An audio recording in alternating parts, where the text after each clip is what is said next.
आज हम एक ऐसी उलझन पर बात करने वाले हैं जिसमें शायद हम सब कभी ना कभी फंसे हैं, ओवरथिंकिंग। हाँ, मतलब जरूरत से ज्यादा सोचने की आदत। बिल्कुल। क्या कभी ऐसा हुआ है कि दिमाग है कि रुकने का नाम ही नहीं लेता? हाँ।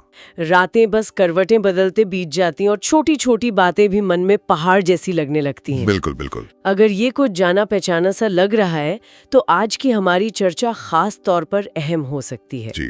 आज हम ओवरथिंकिंग, सोच का जाल तोड़कर खुशहाल जीवन नाम की किताब के कुछ अहम हिस्सों पर गौर करेंगे। अच्छा। हमारा मकसद है ये समझना कि ये जरूरत से ज्यादा सोचना आखिर है क्या भला, इसके नुकसान क्या क्या हो सकते हैं और सबसे जरूरी, इस सोच के जाल से निकलने के रास्ते क्या हैं। बिल्कुल ताकि जिंदगी थोड़ी और सुकून से आज में जी जा सके। बिल्कुल। ओवरथिंकिंग आज के समय की एक बड़ी आम मगर चुपचाप असर करने वाली चुनौती बन गई है, हाँ, चुपचाप असर करने वाली, ये सही कहा। श्रोत इसे एक चुपचाप मारने वाली बीमारी तक कहता है, क्योंकि ये हमारी खुशी, हमारी मानसिक शांति पर बहुत गहरा असर डालती है। ओह। पर अच्छी बात यह है कि ये किताब सिर्फ समस्या गिनाकर नहीं छोड़ती, बल्कि इससे निपटने के व्यावहारिक तरीके भी बताती है। हाँ, ये जरूरी है। तो फिर शुरू करते हैं। सबसे पहला सवाल तो यही उठता है कि ये ओवरथिंकिंग आखिर है क्या? हाँ। किताब इसे सीधे शब्दों में कहती है, जरूरत से ज्यादा सोचना। मतलब एक ही ख्याल या बात में अटक जाना, गोल गोल घूमते रहना, लेकिन किसी नतीजे पर न पहुंचना। यहीं पर सोचना मतलब थिंकिंग और ओवरथिंकिंग, इसका फर्क समझना बहुत जरूरी है। अच्छा। सोचना यानी किसी मसले का हल ढूंढना, वो तो एक बहुत जरूरी मानसिक प्रक्रिया है। हाँ, वो तो है। लेकिन ओवरथिंकिंग है उसी सोच के जाल में फंस जाना। स्रोत के मुताबिक इसकी जड़ें अक्सर डर में होती हैं। डर? कैसा डर? कहीं कुछ गलत ना हो जाए, या फिर हर चीज को अपने कंट्रोल में रखने की तीव्र इच्छा में कि सब कुछ परफेक्ट होना चाहिए। ओह, परफेक्शन वाली बात। हाँ। और कभी कभी ये खुद पर शक से भी उपजती है, क्या मैं ये कर पाऊंगा, क्या मैं इसके काबिल हूँ? यानी दिमाग का जो सुरक्षा तंत्र हमें बचाने के लिए, वही ओवर एक्टिव हो जाता है। बिल्कुल। यहाँ दिलचस्प बात यही है कि दिमाग का ये प्रोटेक्टिव मोड जो असल खतरों के लिए बना है, वो छोटी छोटी बातों पर भी बुरी से बुरी संभावना सोचने लगता है। हाँ हाँ। और यही बचाव की कोशिश हमारे खिलाफ काम करने लगती है। एक आदत बन जाती है जो फायदे की जगह नुकसान पहुंचाती है। और ये नुकसान किस तरह के होते हैं? किताब इस पर भी काफी कुछ बताती है। जाहिर है, सबसे पहले तो तनाव यानी स्ट्रेस। बिल्कुल। जब दिमाग 24 घंटे नेगेटिव मोड में चलता रहेगा तो शरीर पर असर तो पड़ेगा ही। दिल की धड़कन बढ़ना, सिर भारी रहना, नींद ठीक से ना आना, पेट की गड़बड़ी। हाँ, पेट की गड़बड़ी, एक तरह का लगातार मानसिक दबाव महसूस होता है। और ये तनाव अक्सर अपने साथ एंग्जाइटी यानी बेवजह की चिंता और घबराहट भी लेकर आता है। एंग्जाइटी, हाँ, किसी खास वजह के बिना भी डर लगना, मन बेचैन रहना, जैसे कोई जरूरी काम आने वाला है तो उसके बारे में इतना सोचना कि हाथ पैर फूलने लगे। हाँ, होता है। ये चिंता धीरे धीरे हमारे रोजमर्रा के फैसलों और कामों पर हावी होने लगती है। एक और बड़ा खतरा जिसका जिक्र किताब में है वो है फैसला ना ले पाना, जिसे डिसीजन पैरालिसिस कहा गया है। हाँ, डिसीजन पैरालिसिस। ये करूं या वो, अगर ये गलत हो गया तो लोग क्या सोचेंगे? इन सवालों में इंसान ऐसा उलझता है कि आखिर में कुछ कर ही नहीं पाता। सही बात है। एक्शन लेने का डर ही इतना हावी हो जाता है। बिल्कुल। और इन सब का मिला जुला नतीजा होता है भावनात्मक थकावट यानी इमोशनल एग्जॉशन। इमोशनल एग्जॉशन मतलब मन हर वक्त भारी भारी सा रहना, किसी चीज में दिलचस्पी ना आना, ऊर्जा खत्म सी महसूस होना, हर काम एक बोझ लगना। ओह। ये सिर्फ जिस्मानी थकान नहीं, ये दिमाग और दिल की थकान है। ये सारे नुकसान तो अपनी जगह हैं, लेकिन किताब एक सबसे बड़े और शायद सबसे दुखद नुकसान की तरफ इशारा करती है। हाँ।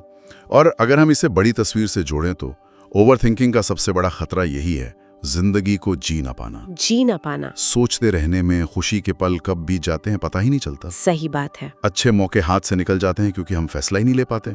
रिश्ते उलझ जाते हैं क्योंकि हम बातों का बतंगड़ बनाते रहते हैं। हाँ। और सबसे कीमती चीज वक्त बस यूं ही जाया होता रहता है।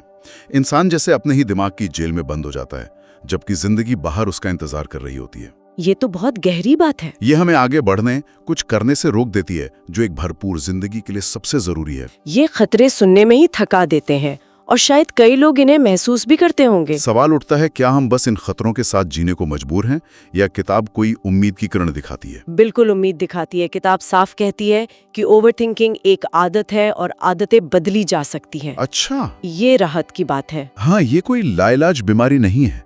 इसे तोड़ने के लिए पहला और सबसे जरूरी कदम है जागरूकता, यानी अवेयरनेस। अवेयरनेस? हाँ, ईमानदारी से ये मानना और पहचानना कि हाँ, मैं जरूरत से ज्यादा सोच रहा हूँ या सोच रही हूँ। ये पहचानना ही बदलाव की शुरुआत है। ओके, जागरूकता के बाद क्या कोई खास तकनीक है? हाँ, किताब एक बहुत ही प्रैक्टिकल तकनीक बताती है। Notice, interrupt, replace. Notice, interrupt, replace मतलब यानी जैसे ही आप पकड़ें नोटिस कि दिमाग ओवरथिंकिंग मोड में चला गया है, फौरन उस सोच की गाड़ी को रोकें। इंटरप्ट कैसे रोकें? उठकर थोड़ा टहल लें, एक ग्लास पानी पी लें, किसी दोस्त से 2 मिनट बात कर लें या बस अपनी सांसों पर ध्यान दें। कुछ भी जो उस सोच की चेन को तोड़े। अच्छा। और फिर उस नेगेटिव या गोल गोल घूमने वाली सोच को किसी ज्यादा पॉजिटिव या एक्शन ओरिएंटेड सोच से बदलें। रिप्लेस। अच्छा, जैसे अगर दिमाग कह रहा है मुझसे ये काम नहीं होगा, पक्का गड़बड़ होगी, तो उसे रोककर ये सोचना कि कोशिश तो कर सकती हूँ, पहले भी मुश्किल काम किए हैं, अगर गड़बड़ हुई भी तो कुछ सीखूंगी ही। बिल्कुल सही, एकदम यही। ये देखो रोको बदलो का फॉर्मूला सुनने में आसान लग सकता है, लेकिन लगातार अभ्यास से ये बहुत असरदार साबित होता है। इसके साथ ही किताब छोटी छोटी मानसिक आदतें बनाने पर जोर देती है, जैसे खुद से सकारात्मक ढंग से बात करना, positive self talk. Positive self talk. हाँ, जैसे मैं इसे संभाल सकती हूँ। बार बार अतीत या भविष्य में भटकने के बजाय वर्तमान पल में रहने की कोशिश करना। प्रेजेंट मोमेंट में रहना। जी, सोचने में डूबे रहने के बजाय छोटे छोटे ही सही पर एक्शन लेना। एक्शन लेना। हाँ, मन की भड़ास निकालने के लिए लिखना, मतलब जर्नलिंग। जर्नलिंग, ये सुना है काफी फायदेमंद होती है। बहुत। और जो कुछ अच्छा है जिंदगी में उसके लिए शुक्रगुजार होना, ग्रैटिट्यूड। ग्रैटिट्यूड, ये आदतें सुनने में तो अच्छी लगती हैं, पर इन्हें रोजमर्रा की भागदौड़ में बनाए रखना ही असली चुनौती होगी। आप बिल्कुल ठीक कह रही हैं। और यहीं ये सवाल उठता है कि इन आदतों को अपनी जिंदगी का हिस्सा कैसे बनाया जाए। हाँ, कैसे? जवाब है लगातार अभ्यास और एक्शन। देखिए, एक्शन लेना ओवरथिंकिंग का सबसे बड़ा दुश्मन है। अच्छा, कैसे? जब आप कुछ कर रहे होते हैं तो दिमाग के पास फालतू सोचने का वक्त कम होता है, वो एक्शन में बिजी हो जाता है। हाँ, ये बात तो है। जर्नलिंग और कृतज्ञता जैसी आदतें दिमाग का फोकस नेगेटिव से हटाकर पॉजिटिव की तरफ मोड़ती हैं। ये छोटी आदतें रोज करने से ही धीरे धीरे बड़ा बदलाव आता है। इन्हें बोझ की तरह नहीं, बल्कि अपनी मेंटल हेल्थ के लिए जरूरी इन्वेस्टमेंट की तरह देखना होगा। मेंटल हेल्थ इन्वेस्टमेंट, सही कहा आपने। वर्तमान में रहने की बात कही। ये कॉन्सेप्ट बहुत पॉपुलर है, पर असल में करना मुश्किल लगता है। मुश्किल लगता है, पर नामुमकिन नहीं। दिमाग या तो पुरानी बातों में खोया रहता है या आने वाले कल की चिंता में। क्या किताब अभी में टिके रहने के कुछ ठोस तरीके बताती है? हाँ, किताब कुछ बहुत ही प्रैक्टिकल तकनीकें सुझाती है। एक है ग्राउंडिंग एक्सरसाइज। Grounding exercise. हाँ, जब लगे कि दिमाग बहुत ज्यादा भटक रहा है या एंग्जाइटी हो रही है, तो बस 1 मिनट रुककर अपनी 5 इंद्रियों पर ध्यान लगाएं। 5 इंद्रियां? जी। अभी मुझे क्या दिखाई दे रहा है, कौन कौन सी आवाजें सुनाई दे रही हैं, मेरे शरीर को क्या महसूस हो रहा है, कपड़ों का स्पर्श, कुर्सी का दबाव, पैरों के नीचे जमीन, आसपास कोई गंध है, मुंह में कोई स्वाद है। ओह! ये सवाल दिमाग को फौरन विचारों की दुनिया से खींचकर यहाँ और अभी की सेंसरी रियलिटी में ले आते हैं। ये दिलचस्प है, ट्राई करना पड़ेगा। एक और शब्द जो आजकल बहुत सुनने में आता है, माइंडफुलनेस। क्या किताब इसके बारे में भी कुछ कहती है? हाँ, माइंडफुलनेस का जिक्र है और किताब इसे किसी रहस्यमयी चीज की तरह नहीं, बल्कि एक अभ्यास की तरह बताती है। अच्छा। इसका सीधा सा मतलब है जो भी कर रहे हैं उससे पूरी जागरूकता और ध्यान से करना। जैसे अगर खाना खा रहे हैं तो टीवी देखते हुए या फोन चलाते हुए नहीं, बल्कि खाने के स्वाद, उसकी महक, उसकी बनावट पर ध्यान देते हुए। अगर चल रहे हैं तो आसपास की चीजों को देखते हुए, हवा को महसूस करते हुए। अगर किसी की बात सुन रहे हैं तो सिर्फ सुने, अपने जवाब की तैयारी ना करें। यहाँ ये बात वाकई दिलचस्प हो जाती है कि ये कितने साधारण से काम है, लेकिन ये हमें ओवरथिंकिंग के लूप से बाहर निकालने में मदद कर सकते हैं। बिल्कुल, क्योंकि ये हमें अभी में ले आते हैं। यानी अपनी इंद्रियों का इस्तेमाल करना और सबसे बढ़कर कुछ करना, चाहे वो सफाई हो, टहलना हो या कुछ लिखना। बिल्कुल, ये तकनीकें इसलिए काम करती हैं क्योंकि ये हमारे दिमाग को विचारों की काल्पनिक दुनिया से निकालकर शरीर की वास्तविक दुनिया में, यानी अभी और यहाँ में ले आती हैं। सही है। खासकर एक्शन लेना बहुत प्रभावी है। जब आप कुछ करने में लग जाते हैं तो सोचने का जो निष्क्रिय चक्र है वो टूट जाता है और आप एक सक्रिय अवस्था में आ जाते हैं। विचारों की बात करें तो एक और बड़ी चुनौती है नेगेटिव विचारों से निपटना। किताब एक बहुत शक्तिशाली बात कहती है, थॉट्स आर नॉट फैक्ट्स। वाह, ये बहुत बहुत अहम पॉइंट है। यानी हमारे विचार हमेशा सच्चाई नहीं होते। ये बात अपने आप में काफी राहत देने वाली है। बिल्कुल, ये समझना बहुत जरूरी है। हम अक्सर अपने नेगेटिव विचारों को सच मान लेते हैं, जैसे मैं किसी लायक नहीं या हमेशा मेरे साथ ही बुरा होता है। हाँ, मान लेते हैं। किताब कहती है कि इन विचारों की पकड़ ढीली करने के लिए हमें इन्हें चुनौती देनी होगी। पहला कदम तो यही पहचानना है कि ये सिर्फ एक विचार है, अटल सच्चाई नहीं। ओके, फिर उस विचार पर सवाल करें, क्या ये वाकई 100% सच है? इसका क्या सबूत है? क्या कभी इसका उल्टा भी हुआ है? कहीं मैं बात को जरूरत से ज्यादा बढ़ा चढ़ा कर तो नहीं सोच रही? हाँ। क्या इसका कोई और पहलू भी हो सकता है? अच्छा, जैसे अगर विचार आए कि इंटरव्यू खराब ही जाएगा, तो खुद से पूछना कि क्यों खराब जाएगा? मैंने तैयारी की है, पिछली बार भी तो ठीक हुआ था, ज्यादा से ज्यादा क्या होगा? क्या इस तरह? बिल्कुल, किताब इसी तरह की बात करती है। हमें अतिशयोक्ति मतलब एग्जैजरेशन को पहचानना होगा। क्या नतीजा सचमुच उतना भयानक होगा जितना मेरा दिमाग बता रहा है? एक और तकनीक है सबसे खराब स्थिति वाली सोच, वर्स्ट केस सिनेरियो थिंकिंग, उसका मुकाबला करना। वो कैसे? इसके लिए सोचें सबसे बुरा क्या हो सकता है, फिर सोचें सबसे अच्छा क्या हो सकता है, और आखिर में सबसे यथार्थवादी मतलब रियलिस्टिक नतीजा क्या हो सकता है। अच्छा, इससे पर्सपेक्टिव मिलता है। हाँ, इससे डर कम होता है और दिमाग को एक संतुलित नजरिया मिलता है। ये असल में अपने दिमाग में चल रही कहानी का कंट्रोल वापस अपने हाथ में लेने जैसा है। ये जरूरी है। अच्छा, ओवरथिंकिंग का एक और बड़ा साथी है परफेक्शनिज्म। हाँ, परफेक्शनिज्म, हर चीज बिल्कुल सही करने की चाहत। किताब कहती है कि गलतियों का डर, आलोचना का डर, ये सब हमें सोचते रहने पर मजबूर करते हैं। बिल्कुल। और इससे बचने के लिए किताब एक बड़ा मजेदार लेकिन काम का मंत्र देती है, done is better than perfect. हाँ, ये मेरा पसंदीदा है। यानी काम को निखुट मतलब परफेक्ट बनाने के चक्कर में अटके रहने से बेहतर है कि उसे पूरा कर दिया जाए। बहुत बहुत अहम नुक्ता है। परफेक्शन की तलाश अक्सर हमें काम शुरू ही नहीं करने देती। हाँ, टालते रहते हैं। हम सोचते रह जाते हैं कि अभी और तैयारी चाहिए, अभी और सुधार की गुंजाइश है, जबकि असलियत यह है कि ज्यादातर सफल काम परफेक्शन से नहीं बल्कि एक्शन लेने, गलतियां करने, उनसे सीखने और फिर सुधार करने से होते हैं। अच्छा, लक्ष्य परफेक्शन नहीं बल्कि प्रगति होना चाहिए। परफेक्शनिज्म हमें ठहराव की ओर ले जाता है। ये उसी डिसीजन पैरालाइसिस से जुड़ा है जिसकी हमने पहले बात की थी। हाँ, सही लिंक है। तो ये सब तरीके अपनाकर धीरे धीरे एक शांत और केंद्रित मन बनाया जा सकता है। बिल्कुल। किताब इसके लिए कुछ रोजमर्रा की आदतें भी सुझाती है, जैसे हर दिन कुछ वक्त सिर्फ शांति के लिए निकालना, चाहे 10 मिनट ही सही। हाँ, वो मी टाइम बहुत जरूरी है। सोशल मीडिया से थोड़ी दूरी बनाना, प्रकृति में घूमना, हल्का संगीत सुनना, ये सब मन को शांत करते हैं। पॉजिटिव सेल्फ टॉक और कृतज्ञता का अभ्यास जारी रखना। किताब जर्नलिंग को दिमाग की सफाई का एक अच्छा तरीका बताती है। जी, जैसे दिमाग का कचरा बाहर निकालना। और ध्यान यानी मेडिटेशन शुरुआत में बस 2 मिनट अपनी सांसों पर ध्यान लगाकर भी की जा सकती है। हाँ, बस शुरुआत करने की देर है। और तुरंत शांति के लिए सांस लेने की तकनीकें, जैसे वो 4-4-4 रूल। हाँ, 4 सेकंड सांस अंदर, 4 सेकंड रोकना, 4 सेकंड छोड़ना, ये तुरंत काम करता है। यहाँ समझने वाली बात यह है कि शांत और मजबूत मन कोई ऐसी चीज नहीं जो हमें विरासत में मिलती है।